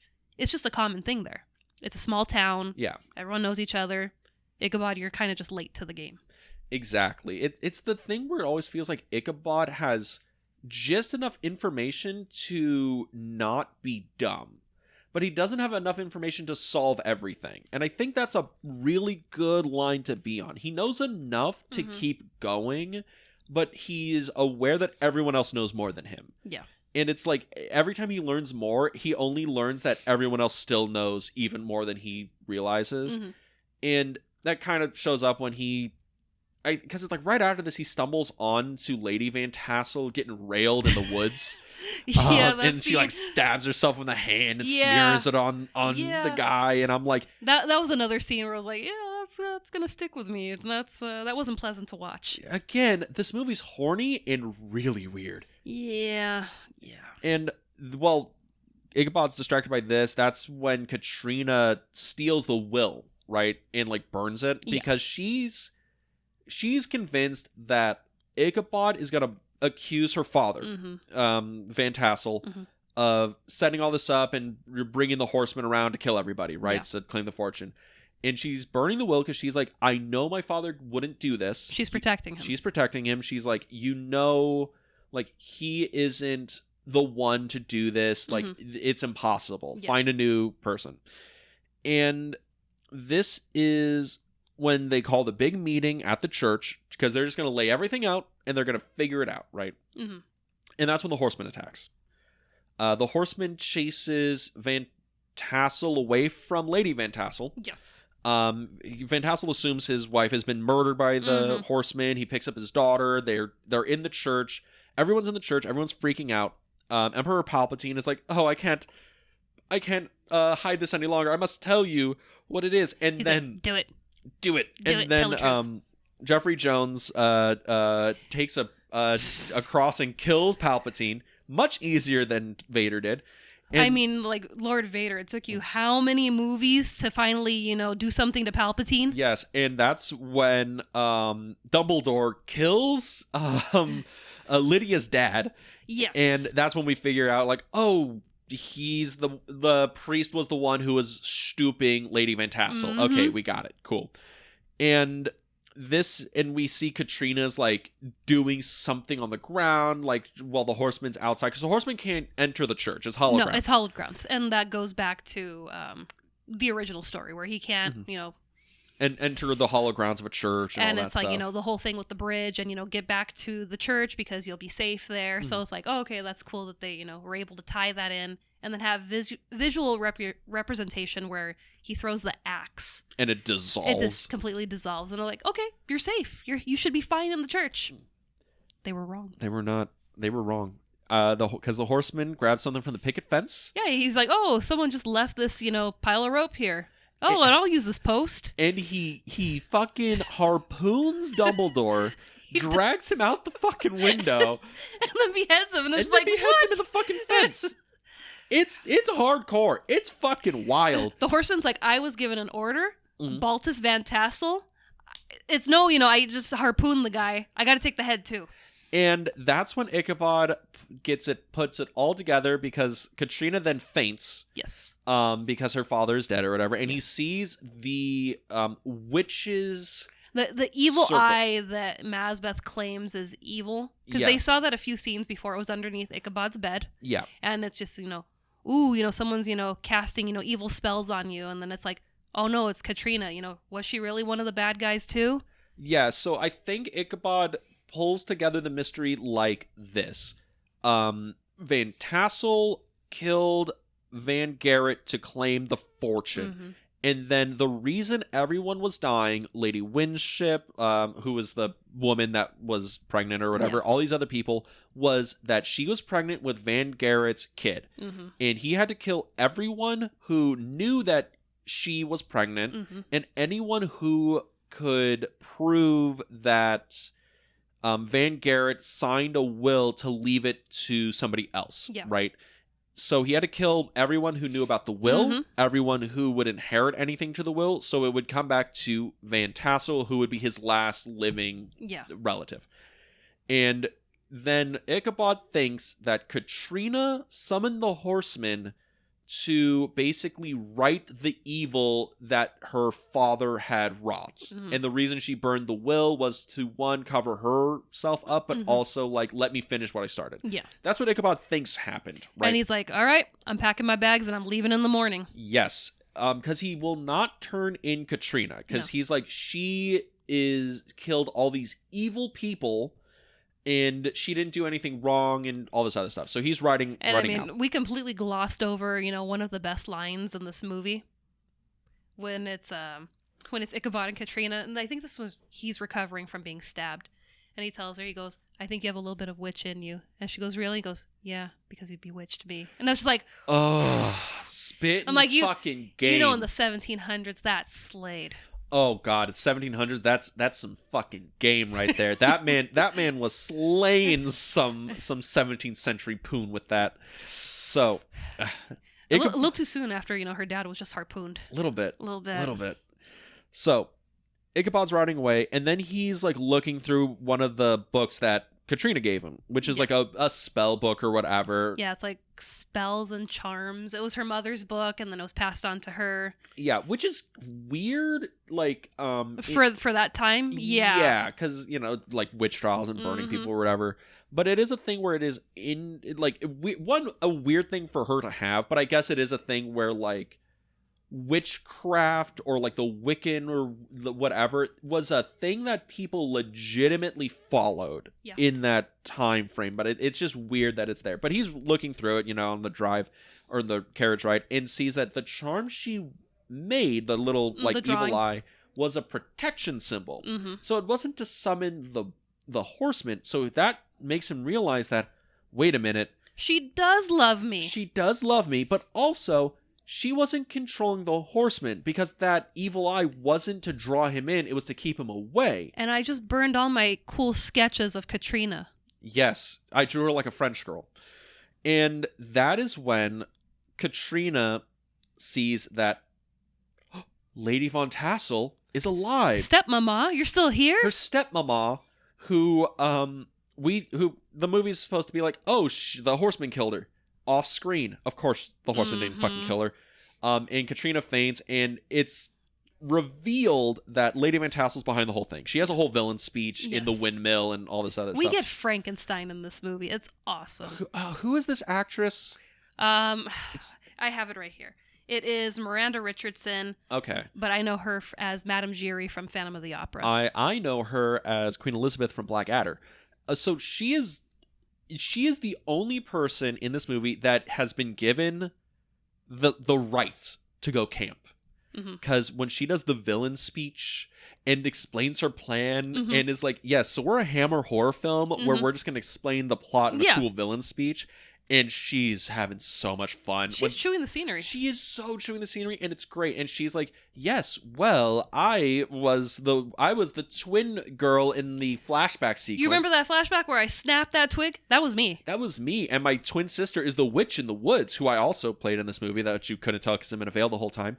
And then, I kind of beheaded her because, fuck this shit. And it was just like, she's like, you killed your own sister? And she's just like, I orchestrated this whole thing. Yes, and there's layers and layers of what the fuck in this plot where I'm like, wait a fucking minute. How would you know this? Like, okay, because she's the Oracle. She knows all. I guess, because her thing is, it's the exact same thing that Ichabod figured out. It's so that Van Tassel or Lady Van Tassel will get all the wealth of Aunt Garrett and Van Tassel and basically all the wealth of the town. And because of how interbred everybody is, she's be the last surviving heir to it all. That, and she's also pissed off that the town kind of, turned their backs on her and her family when they fell into hard times. Because when she was a girl, her mother and father died, and then Van Garrett kicked them off their land and sold it to Van Tassel. Yeah. And that's the whole reason why she wants her revenge, is this town betrayed me, and now I will, take all their wealth and ruin them. I mean, they're not lying when they say, a woman scorned. This woman be scorned. Woman be very scorned. But it's also the thing where it's like so many... There's 15 beheadings in the movie. There's 15 bodies. And it's like, there's some people where I'm like, okay, so you're killing the kid, you're killing the stable person, you're killing this person, and it's like, well, this person told me that they heard a vague rumor that Lady Winstrip was pregnant. Pregnant by who? I don't know, but I killed them anyway. It's shit like that where I'm like, you killed a lot of people, honey. My word. Body count 19 in this movie. Body count 19. God damn. And there's also the thing where the town assumes Lady Van Tassel died. Aren't they going to ask questions when she shows up? And it's like, no, the horseman didn't kill me. I'd like my money now. Somebody's going to ask questions. I don't know. I mean, with all the shady things happening, they might be like, okay, take your money, and we back away. You don't say anything, I don't say anything. Just don't fuck with the witchy woman. Watch your head.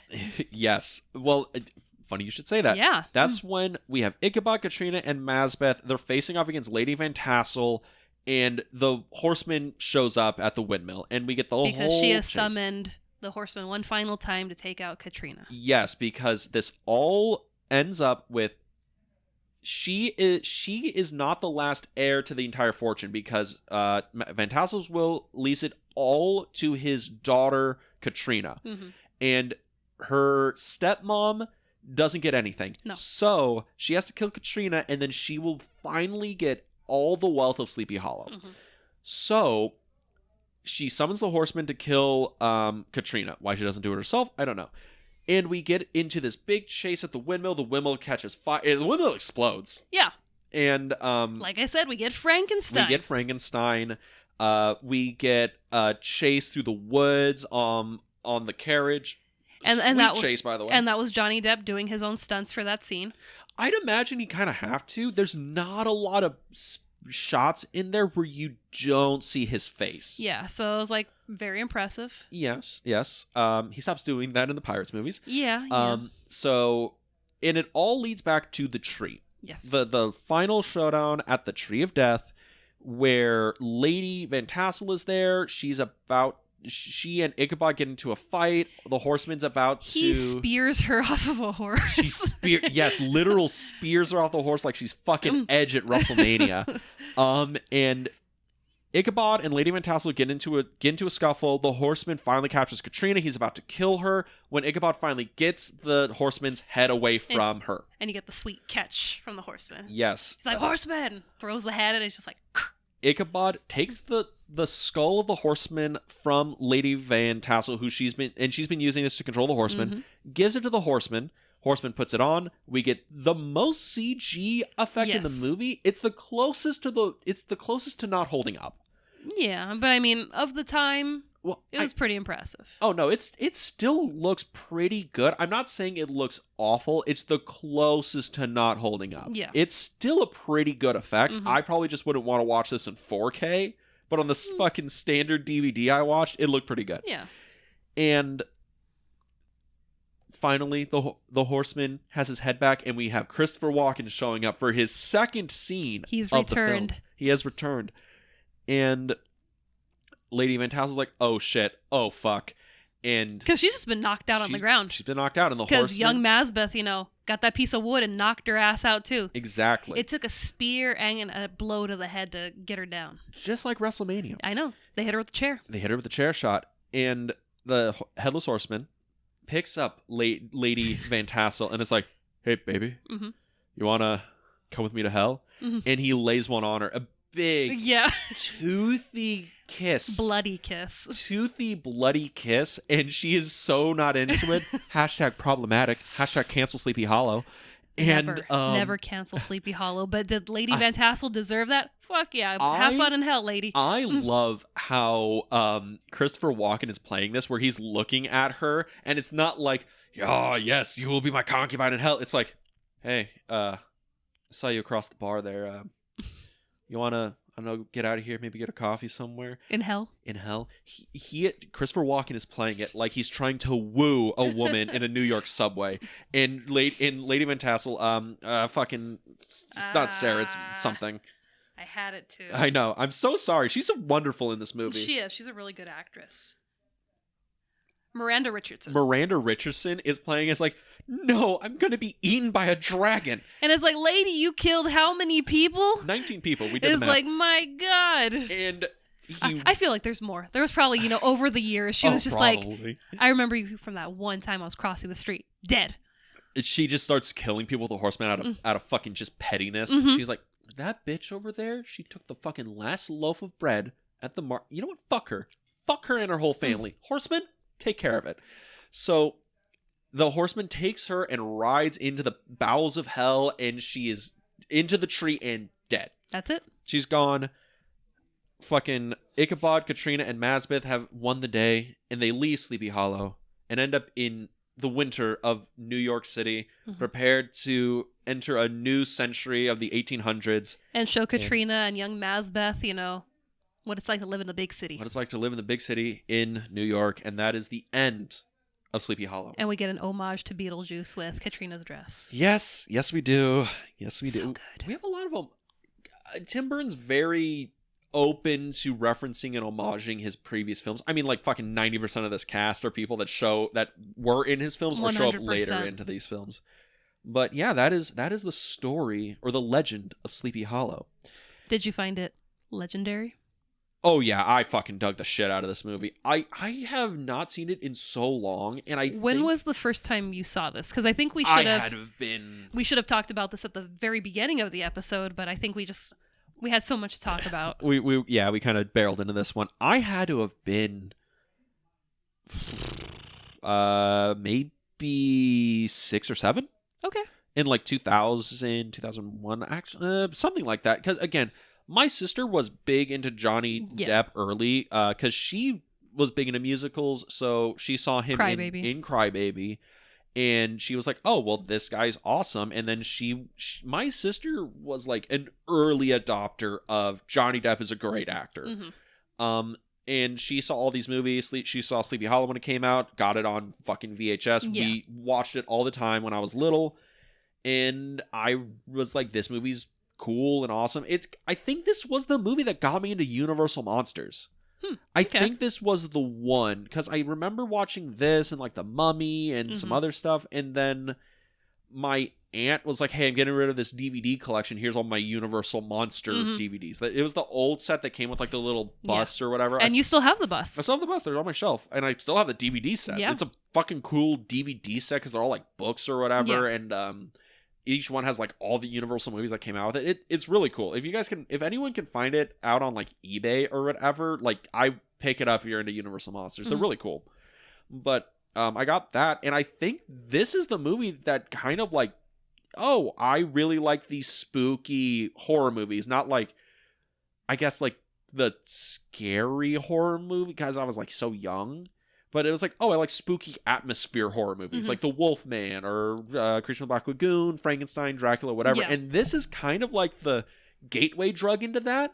It's in the same vein. It's very atmosphere heavy. There's not a lot of like gory awfulness in here. There's some sex stuff in it, but like if I'm 5 or 6, I'm like, oh, why? It's very minimal. It's very minimal. Why is okay? That guy's like laying on top of that woman in the woods. Well, what's this about? Oh, and there's blood. Oh, I wonder if some witchcraft. Small boys, like life happens. But yeah, I was super little when I saw this. It's kind of why I like atmosphere stuff. I realized this when I was watching it. Right, like you ever watch a movie you haven't seen in a long time, and it's like, oh, this is the Rosetta Stone why I like certain stuff. And yeah, I last time I saw it, I was probably like 10 or 11. Because I think that's when I discovered like the internet. Yeah. And I was like, oh, I'll watch YouTube all day. And yeah, I just haven't seen it in forever. Like I forgot so much of this movie. Like the last half of this movie, I had no memory of. Wow. The mystery was gone from my memory banks. Just gone. But yeah, I was like super young when I saw this. But you said you saw this in 99? I was looking at the dates, so it probably would have been 2000 when the VHS came out. My dad rented it, and I was, told, you can't watch this. And then I go to my dad's house, and he's like, oh, hey, rent a Sleepy Hollow. And I was like, okay, cool. It was one of those movies where I was like, Mom told me no, but Dad's like, oh, I went to Blockbuster, got it. And I was just like, all right, cool. And then I'm like, then we get to the Witch in the Woods, and I'm like, oh no, I'm kind of scared now. At first, you were like, oh, this is like fun, yeah, spooky stuff, and then it got to that, you're like, oh no, this is like real scary. I've learned this from you, all right? You don't enjoy real scary stuff like The Exorcist or things like that. I don't fuck with that. No. You don't fuck with that. You like spooky atmosphere. Yes, I do. That's what it is, and this is like perfect atmosphere movie. This is like the most fall a fall movie could ever fall. Absolutely. Like, I mean, if they had pumpkin spice or something, that's quintessential of fall is this movie. This movie isn't just fall, it's autumn. That is how you should describe this movie. This is not a fall movie, it's an autumn movie. It's But yeah, But this viewing of this movie was a life changer because it was a double feature. I remember it because I went to Blockbuster and I rented Sleepy Hollow, but I also rented The Mummy. Oh, that's a banger back to back. So that was, a life-changing night where I was just like, I'm not the same person ever again. I have just unlocked, who I was, because I had Universal Monsters before this. So I was a big fan of the Universal Monster universe. They're kind of a gateway drug into like horror stuff. Yeah, so it was like, I had this double feature where I got The Mummy and I got the Headless Horsemen. And, I grew up watching Ichabod and Mr. Toad, so I already knew of the Headless Horseman. So it was just like, wow, I get this new elevated version of the Headless Horseman, and he's still so cool. It's like, I get it in the book. He is kind of like the unsung hero. He's protecting the town, and Ichabod's kind of the bad guy. That was something that we had talked about in our R.I.P. episode of Ichabod and Mr. Toad. Again, the only reason that episode's not released is I gave it a 3 out of 5, and I was kind of mean about it. It was unreleased because you also forgot to edit it. Also that. I thought it was supposed to come out today. Apparently, it was supposed to come out week 1. Yeah, it was. Some of us don't do dates really well. It happens. But yeah, that movie, I saw it at a very young age, and it just made a big impact on me. I watch it every year. This is, I think, the first year that I saw it twice in 1 year. But I always try to make sure I see it at least once a year. It's kind of a perfect movie to get you in the mood for the fall. Which, talking about that, the release of this movie is weird because it doesn't release in October. It releases like November 1st. Yeah, it's early November. I had it somewhere. But let me see if I can find it. It doesn't need to be the exact date, but it releases in November, and I'm like, why doesn't this release like the end of September? You have all October to build up the atmosphere, all the spookiness would have been perfect, but I guess it doesn't matter because the movie ends up grossing like what, 120 at the box office? November 17th. So So we're getting close to Christmas when this movie comes out. That is so weird of a release date. But the budget for this movie was between $70 and $100 million. Yeah. And it raked in $207.1 million. Really good. Yeah. It also was nominated for like 3 Oscars. Yeah. One for I believe it was set design. Oh, I can believe that. Yeah, because I know it was nominated for like cinematography and something else, but I know it won Best Art Direction. Yeah. It was nominated for cinematography and costume design. Yeah, that all tracks. Mm-hmm. Again, this goes into the Mummy thing where it's like, oh, if the Mummy was released this year, it would make $1 billion. Absolutely. If Sleepy Hollow, this version was released this year, it would win like 7 Oscars. Just all the technical shit. Yeah. Because they don't make movies like this anymore. No. That are like this fun and like detail oriented and all this stuff. We have period pieces that are out. We have like our Bridgertons and but nothing this stylistic. No, and nothing that it's kind of like trying to fuse in modern day stuff with old stuff. This is like, no, we are in this universe. We are in this, the 1800s. We're staying in the 1800s. Yeah, or 1700s, what have you. It said 18 on there, so I'm going to just roll with that. But it is just a thing that's like, the movie gets released, and it's the first time Johnny Depp gets a big, huge box office like hit that he's the leading man of, that he's the star of. And it also is like Tim Burton's comeback film where he's like, see guys, like, I got this. Mars Attacks. Whatever, if you didn't like it, fuck it. I'm still one of the most bankable directors of all time. Just saying, we went to Midsummer Scream this summer, and there was someone dressed up as one of the aliens from Mars Attacks, and that person was flooded by people taking pictures of them. That was a pretty badass costume. Again, Mars Attacks, I can't speak too much on it. I didn't do a lot of research on it. I just know it was considered a disappointment on release. But this movie kind of is like, it launches Johnny Depp into actual leading man status in Hollywood, because like a 2 year or like a couple years after this he does like Pirates of the Caribbean. I know he was doing like God, because he released like 3 movies in 1999. I think he released like The Ninth Gate the same year. Was Fear and Loathing 99 or was that earlier? 97, 98. He releases that in 98. He does like Blow is the movie like right after this does that. Some people are like, that's his best movie. Like, he basically launches into being like a real mainstream leading man. Tim Burton reestablishes himself as like, I can kind of do whatever and make money. Because after this, he does like Big Fish. Yeah. And it's like, oh, that's another movie that everyone's like, it's going to win all the Oscars and he's going to make $1 million. And that, oddly enough, Big Fish is a movie that everyone at the time didn't know what to make of it, and they fucking panned it. That was a good movie. It's a great movie. Again, it's the best movie. Even after Ed Wood? I'll get back to you. I'll get back to you after I like talk to my dad and watch Big Fish again.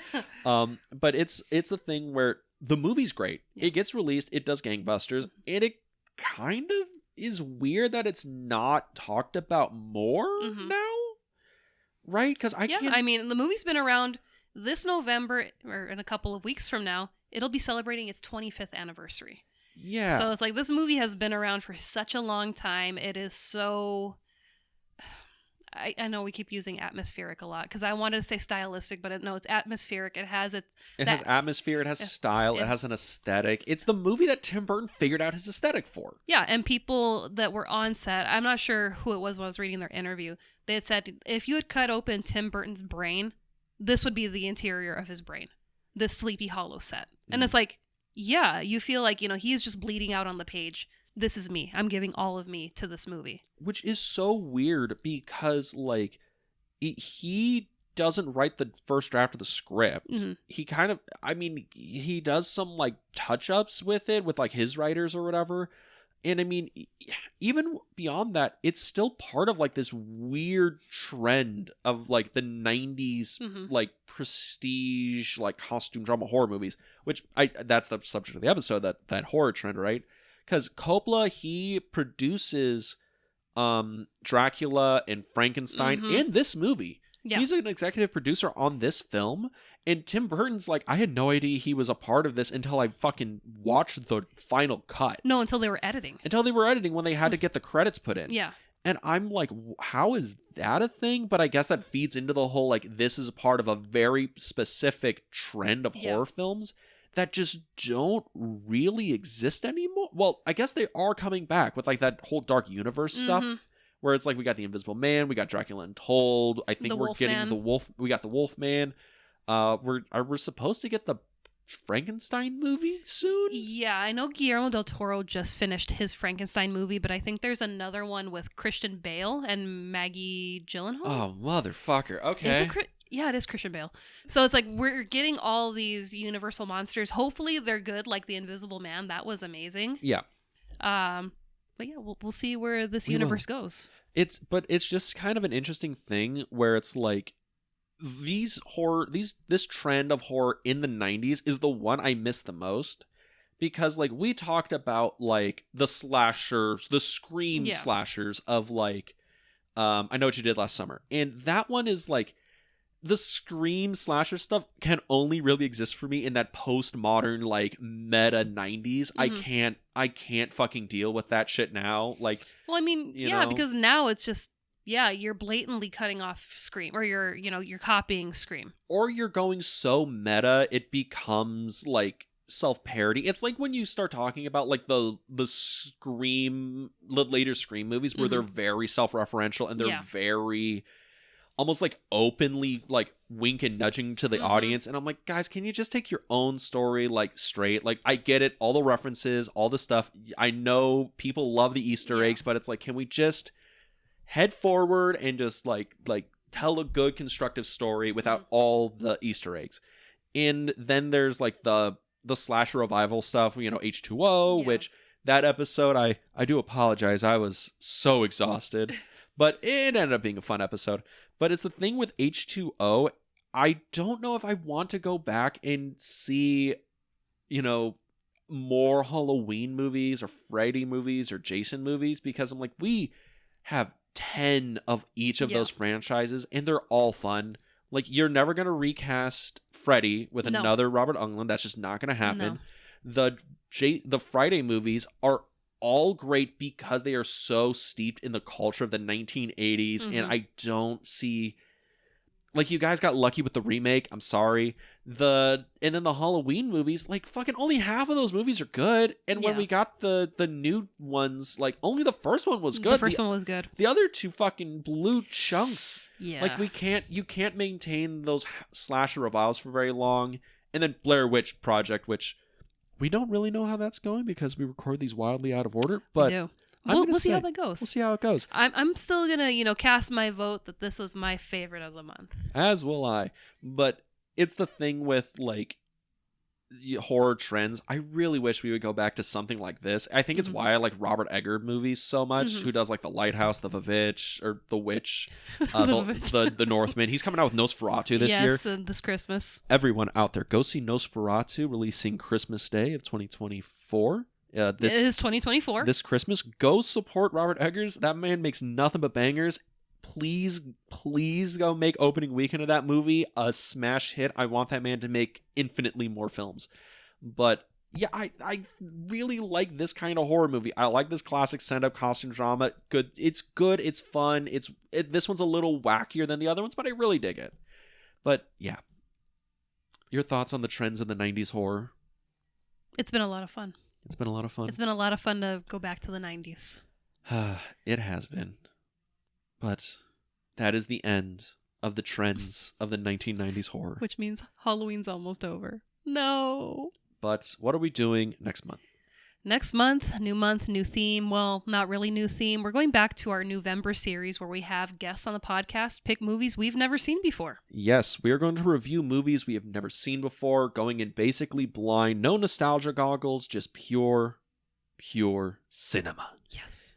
And because of that, we have no idea what we're watching. No clue. We actually record these kind of out of order. So, yeah, we're going to find out what the next episode's going to be. And we do know who our guests are. We do know that much. But we're going to keep that a surprise from you as well.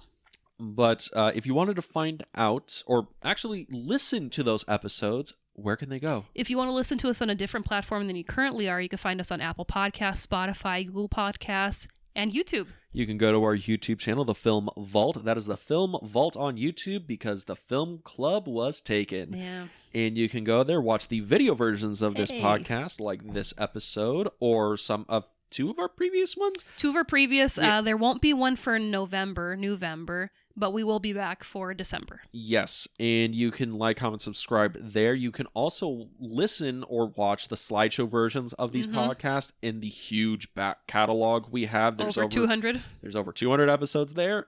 But if you wanted to hear what we're doing on our day-to-day on our social medias, you can go to the Film Club Podcast on Instagram, where we post daily stories, upcoming episodes we're doing, upcoming guests we're going to have on the show, and random adventures we go on.